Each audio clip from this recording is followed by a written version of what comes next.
Aurora Pants Man cuma bagi lelaki pakai ke? Salah, no, okay. Ini Aurora Pants Man adalah unisex. Macam saya sekarang pun pakai boxer juga, pun unisex juga. Perempuan pun boleh pakai. Tapi hari ini Kalista nak tunjuk cara macam mana nak pakai kita punya Aurora Pants yang baru dengan cara yang mudah.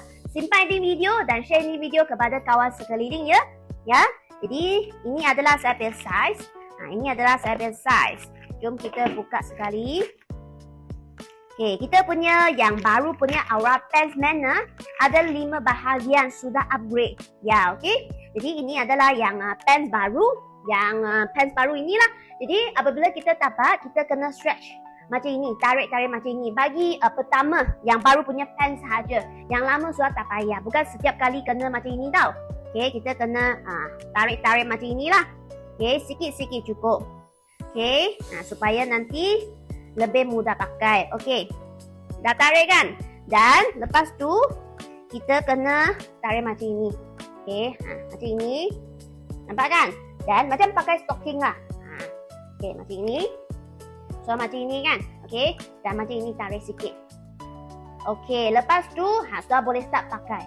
Pastikan apabila pakai, okay, keadaan environment kena sejuk, jangan panas-panas berpeluh macam itu. Jadi, kita masukkan kita punya kaki. Okay, nampak kan? Terus masukkan macam itu. Dan tarik. Okay, tarik.